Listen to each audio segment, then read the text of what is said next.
sommes dans la présence de Dieu. Nous allons commencer par la prière avant de passer à autre chose. Père très saint, nous te bénissons, nous te rendons la gloire de ce que tu es notre Dieu, sans lequel nous ne sommes rien, nous ne pouvons rien. Et cette émission n'est possible que si toi, Père éternel, tu le permets. Merci pour ta présence au milieu de nous. Merci pour tes bienfaits dans nos vies. Et merci pour les grâces infinies que tu ne cesses de déverser sur nous aussi.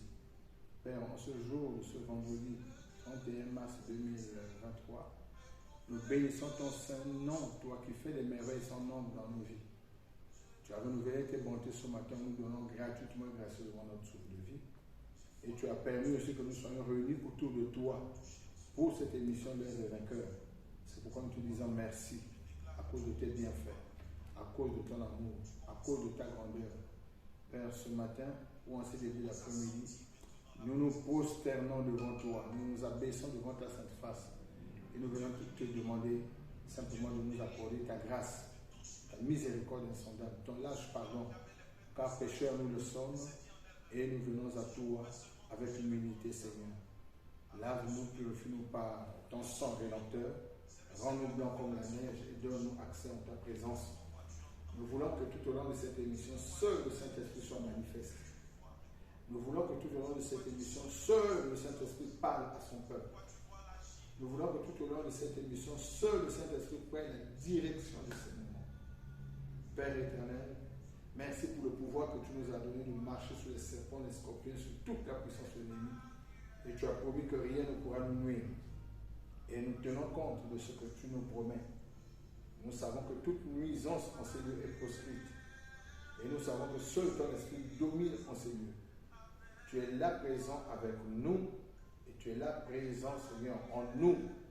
C'est pourquoi nous bénissons ton Saint-Nom à cause de ton amour, à cause de tout ce que tu as promis. Viens glorifier ton nom à travers les œuvres que tu vas accomplir au milieu de nous. Que tes œuvres proclament ta grandeur. C'est en ton nom, au nom de Jésus-Christ de Nazareth que nous prions. Et avec assurance, nous pouvons dire Amen, Amen et Amen. Dieu nous a beaucoup parlé. Dans le livre de Job 33, le verset 14, il nous a dit que Dieu nous parle tantôt d'une manière, tantôt d'une autre. Mais c'est nous qui ne tenons pas compte de ce que Dieu nous dit. Mais si nous prêtons une attention tout à fait particulière à ce que Dieu nous dit, il y a bien des choses que nous pouvons éviter. Il y a bien des victoires que nous pouvons remporter. Et Dieu veut que nous entrions réellement dans notre victoire. Il ne veut pas que nous puissions légiférer avec sa parole. Mais il veut que nous soyons attentifs et que nous mettions en pratique ce que lui nous demande. Sa parole est vie. Sa parole est vérité. Et la vérité, c'est qui? C'est Jésus-Christ de Nazareth. Donc la parole de Dieu, c'est Dieu. C'est pourquoi nous devons nous acclimater.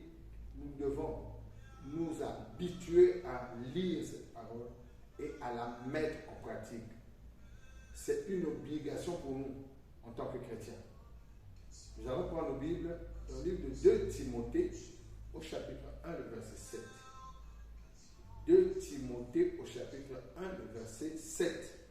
Je vais prendre ma Bible et je ne suis pas trop loin de 2 Timothée au chapitre 1, le verset 7. Qu'est-ce que la Bible nous dit? 1 Timothée, voilà, 2, 7.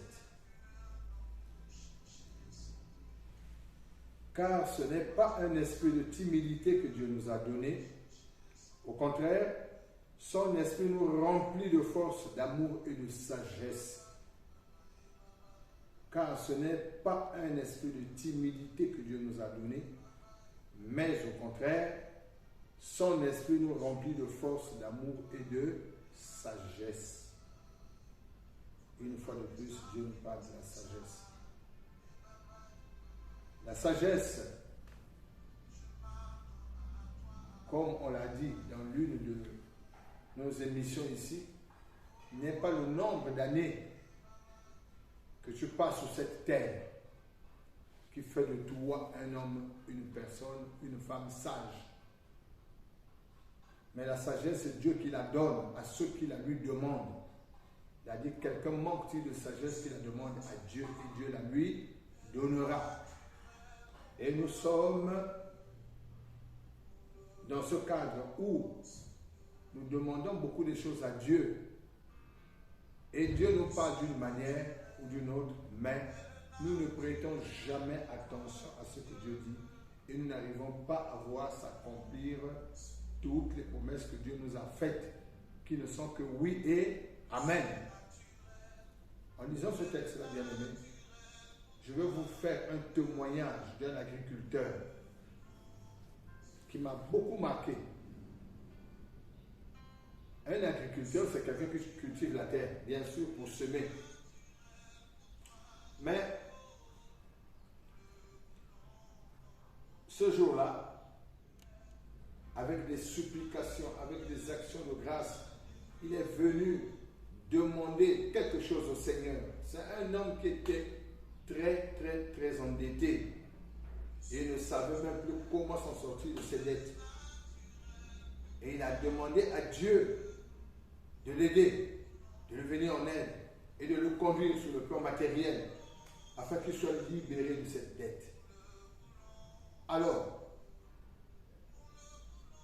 un jour, pendant que les jours où il devait s'acquitter de cette dette-là s'approchaient, bien aimé, cet homme qui avait demandé à Dieu a reçu la visitation de l'Esprit de Dieu qui vient sur lui et qui lui demanda, qui lui donna à 3 reprises, qui lui parla à 3 reprises. Il lui dit, rentre ta moisson. 2 fois il a résisté. Il s'est dit, mais ce n'est pas le moment de la maturité maximale. Comment je vais rentrer en moisson qui n'est encore pas à maturité? Bien sûr qu'elle est à maturité, mais ce n'est pas le maximum de cette maturité qu'il nous faut. Nous, on a un jour prédéfini où nous pouvons rentrer notre moisson. Mais que tu me demandes de rentrer cette moisson maintenant, qu'elle n'est même pas à maturité, alors qu'est-ce que je vais faire? 2 fois, l'esprit est revenu vers lui.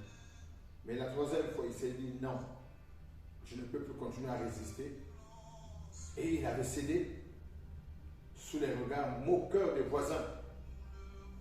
Il a pris la moisson, il a fait rentrer. Bien aimé. Bien lui en a pris. Que va-t-il se passer?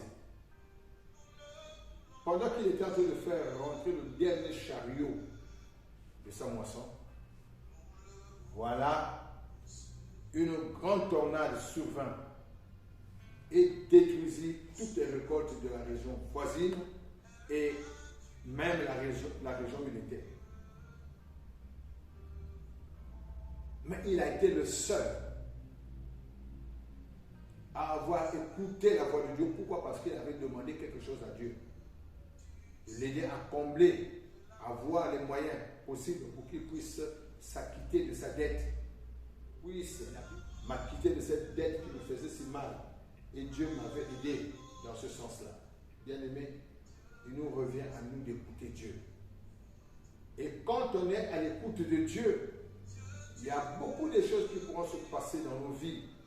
Bien aimé, alors, de ce fait que cet agriculteur a écouté Dieu, il a commencé à faire rentrer sa moisson dans le chariot, bien que les gens se moquaient de lui. Regardez-moi celui-là.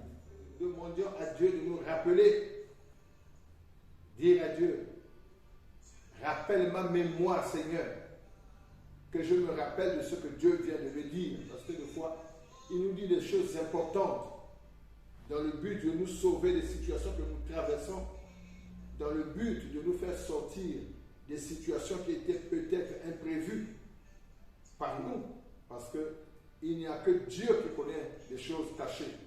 La Bible dit dans le livre de Deutéronome 29 que les choses cachées sont à Dieu et révélées à nous les hommes. Donc, il arrive de ce moment où nous sommes sans connaissance.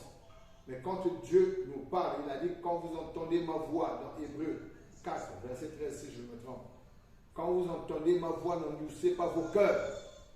Mais nous avons l'habitude d'écouter la voix de Dieu qui veut même nous mettre sur le droit chemin. qui veut nous guider, qui veut nous dire, mon fils, ma fille, ne reste pas là, mais regarde ce qui va se passer. Reste ici, ou passe comme ça. Mais nous n'arrivons pas à écouter Dieu. Nous endurcissons nos cœurs. Bien-aimés, il est évident que deux fois, c'est difficile de retenir ce que nous avons reçu de la part du Seigneur, de la part du Saint-Esprit. Mais si une voix se lève une fois, deux fois, trois fois, alors nous ne pouvons nous pas nous dire que ce n'est pas en vain que cette parole-là vient vers moi, cette voix se fait entendre. Quand Samuel, dans son enfance, avait été confié à Élie, le prophète, 3 fois de suite, il a entendu Samuel, Samuel, Samuel. Mais lui s'est réveillé, il est parti vers son père spirituel. Il dit, papa, tu m'as appelé. Il dit, non, va dormir. 2e fois, il revient, va dormir. 3e fois, tu m'as appelé. Il dit, désormais, si tu entends cette voix, dis, parle Seigneur, ton serviteur t'écoute. Et c'est là où Dieu nous donne des instructions. C'est là où Dieu vient nous donner ce qu'il nous faut pour sauvegarder notre vie. Alors, regardons un peu le cas de cet agriculteur. Il a fait rentrer sa moisson. Maintenant qu'il a écouté la voix du Saint-Esprit, alors il a reçu une réponse face à ses prières pour payer sa dette. Pourquoi? Parce que, regardons un peu, le monsieur, cet agriculteur est devenu le seul qui avait une moisson. Les autres ont tout perdu. Ils se sont moqués de lui. C'est pourquoi laissons les gens se moquer de nous.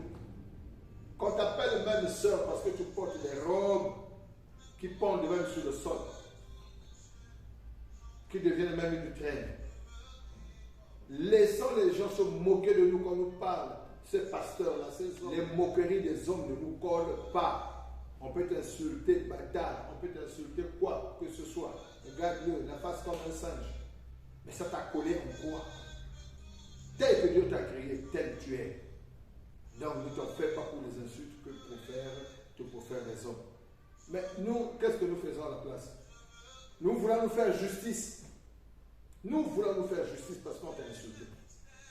Mais tu peux partir de là où les gens sont des moqueurs. Là où les gens se moquent de toi, tu te lèves, tu pars. Après, il y a quoi?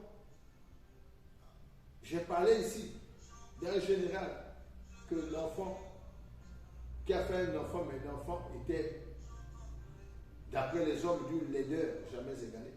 Mais voyez la femme de cet homme-là. Il a eu son argent. Quand tu as l'argent, même si tu es laid, tu auras toujours les belles femmes. Tu es laid, tu as ton argent, tu auras toujours des beaux hommes. Alors, ou un bon mari ou une belle femme. Mais bien aimé, cet homme, le prix de ces céréales devient plus grand, puisqu'il était le seul. Les céréales étaient rares. Où est-ce que les gens devaient trouver les céréales? Donc, il a même offert aux plus offrants. Vous voyez? Il est venu, il a fait la vente aux enchères. Un a proposé d'avoir peut-être $1000 le kilo. Ou l'autre est venu là-bas, il a proposé 1500. L'autre est venu, moi je donne 2000. L'autre vient là-bas, moi je donne 2500. L'autre vient là-bas, moi je donne 3000, 5000, et ainsi de suite. Parce qu'ils étaient dans le besoin. Et les céréales, en ce temps-là, étaient rares. Pourquoi? Parce que la tornade, la pluie, la grande pluie avait tout dévasté. Mais la honte revenait à qui? À ceux-là qui n'avaient rien. Mais lui qui a fait quand même sa moisson, qu'est-ce qu'il a fait? Il a bombé les épaules. Il s'en est sorti. Et certainement il est reparti vers ceux-là, comme nous sommes des hommes, vers ceux qui sont moqués de lui, pour leur dire, mais vous êtes moqués de moi, mais où est votre moisson? La mienne est là, regardez comment je suis en train de la vendre. Mais vous, vous vendez quoi? Vous êtes moqués de moi pour rien? Puisque nous avons nous faire une justice, nous les hommes. Mais en fait, Il n'aimait pas que ça se fasse justice. Les faits parlent. Le fait qu'eux, ils n'aient rien, c'est eux qui avaient sué la honte à la place de celui pour qui ils se moquaient. Bien-aimés, Dieu nous aime. La sagesse de Dieu est appelée mystérieuse et cachée. Ce qui nous montre qu'elle appartient à la révélation. Quand on voit dans la Bible, on parle de Noé. Pendant que le monde était dans le péché, lui, il s'isolait pour prier, pour gêner, même pour tout ce monde qui était dans le péché. Mais la Bible nous dit quoi dans Genèse 6? Attendez, je vais prendre mon livre de Genèse. À se multiplier sur la surface de la terre, et que les filles leur furent données. Les fils de Dieu virent que les filles des hommes étaient belles, et ils ont pris pour femmes parmi toutes celles qu'ils choisirent. Alors l'Éternel dit, mon esprit ne restera pas à toujours dans l'homme, car l'homme n'est que chair, et ses jours seront de 120 ans. Alors qu'il y avait des géants sur la terre. Les géants étaient sur la terre en ces temps-là. Il en fut de même après que les fils de Dieu furent venus vers les filles des hommes et qu'elles leur eurent donné des enfants. Ce sont des héros qui furent fameux dans l'Antiquité. L'Éternel vit que la méchanceté des hommes était grande sur la terre et que toutes les pensées de leur cœur se portaient chaque jour uniquement vers le mal. L'Éternel se répandit d'avoir fait l'homme sur la terre et il fut affligé en son cœur. Et l'Éternel dit, j'exterminerai de la face de la terre l'homme que j'ai créé, depuis l'homme jusqu'au bétail, aux reptiles, aux oiseaux du ciel, car je me répands de les avoir faits. 8. Mais Noé trouva grâce aux yeux de l'Éternel. Noé trouva grâce aux yeux de l'Éternel. Et au verset 14, on va sauter. 13, autant pour moi. Commence même à 11. La terre était corrompue devant Dieu. La terre était pleine de violence. Dieu regarda la terre et voici, elle était corrompue, car toute chair avait corrompu sa voie sur la terre. Alors Dieu dit à Noé, la fin de toute chair est arrêtée devant moi, car ils ont rempli la terre de violence. Voici, je vais les détruire avec la terre. Fais-toi une hache de bois de Gomorrhe. Tu disposeras cette hache en cellules et tu l'enduiras de poids au-dedans et en dehors. Et Dieu, à partir du verset 15, a donné les recommandations. Au chapitre 7, on nous dit, Noé, l'Éternel dit à Noé, entre dans l'arche, toi et toute ta maison, car je t'ai vu juste devant moi parmi cette génération. Et il lui a donné aussi des recommandations de ceux qui devaient rentrer dans l'arche avec lui. Et en ce temps-là, Noé avait 600 ans. Nous comprenons ça. Lorsque le déluge d'eau fut sur la terre. Et Noé entra dans l'arche avec ses fils, sa femme, et les femmes de ses fils pour échapper aux eaux du déluge. Et tous les animaux, bien aimés, Dieu l'avait épargné du déluge. Imaginons-nous un seul instant que quand Dieu avait dit à Noé, va te construire une hache avec du bois de Gomorre. Si Noé avait refusé, que se serait-il passé pour l'humanité? Apprenons à écouter Dieu. Noé n'a pas résisté à la parole de Dieu. Noé a entendu Dieu lui parler, il a écouté Dieu lui parler et il a mis en pratique toutes les recommandations que Dieu lui avait données. Mais toi qui es là, toi qui m'écoutes, que tu sois un homme ou une femme, quand Dieu te parle, où mets-tu ton cœur? Que fais-tu de ce que Dieu te dit? Nous avons dit dimanche dernier que nous sommes dans les derniers temps. On a parlé de l'enlèvement, mais qui Dieu va-t-il enlever?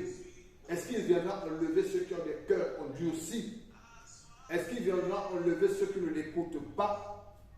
Est-ce qu'il viendra enlever les pharisiens, les sadducéens et les autres? Est-ce que Dieu viendra enlever un peuple au cou raide? Bien-aimé, notre Dieu, c'est un Dieu qui est bien, un Dieu qui est bon, un Dieu qui est charitable. Il est amour. Ceux qui ont de l'amour marchent comme Dieu a marché.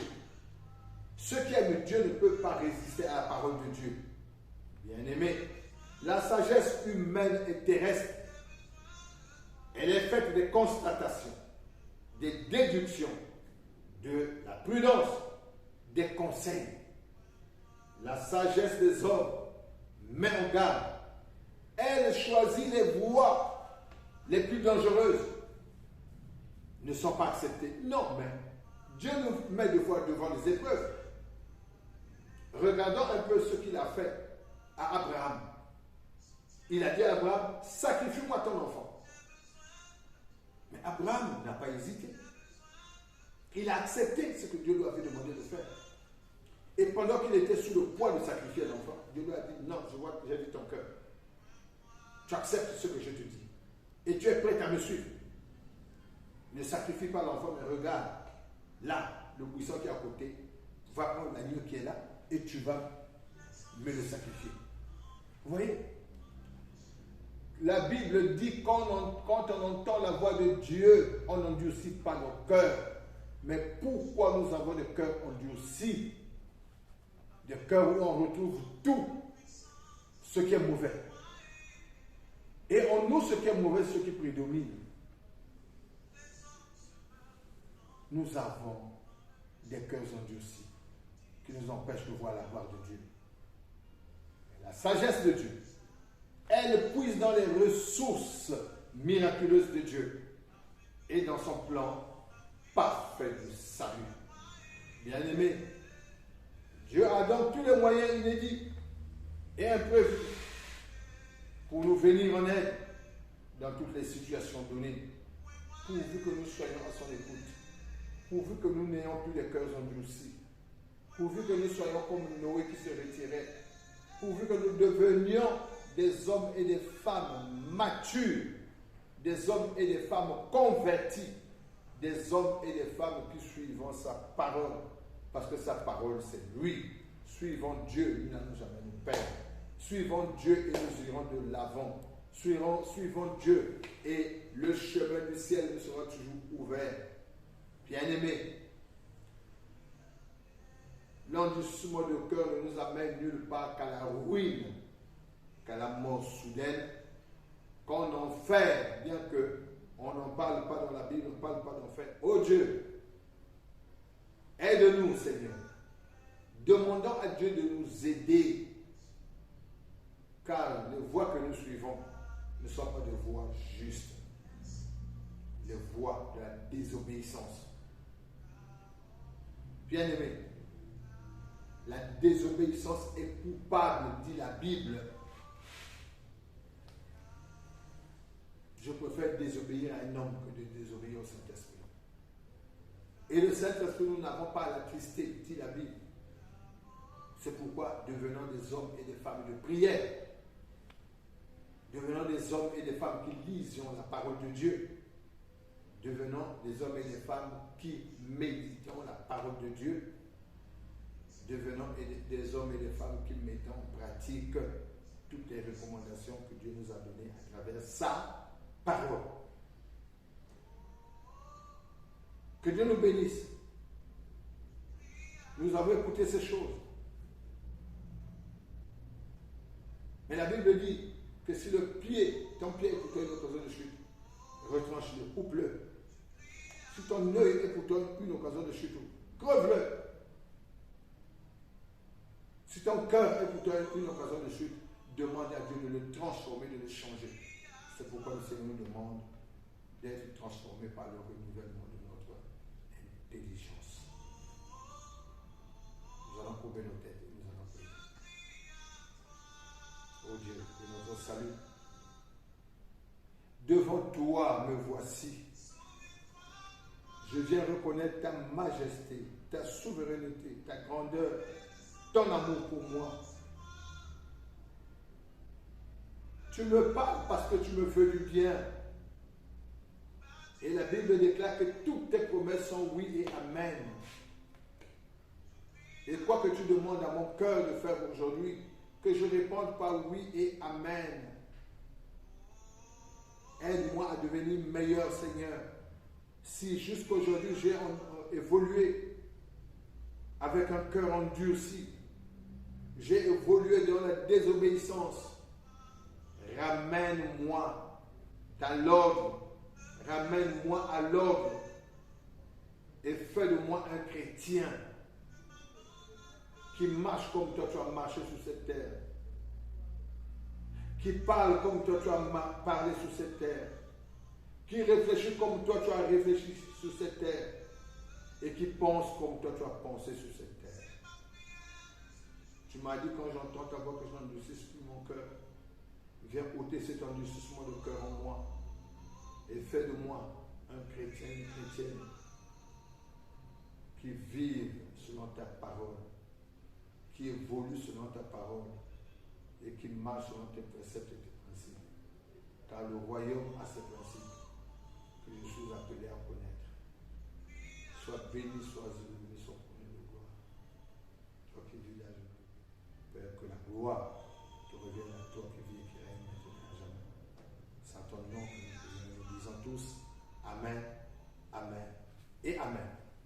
Que Dieu nous bénisse. Nous nous retrouvons assurément mardi par la grâce de Dieu. Bon week-end à tous d'avance et que Dieu nous bénisse.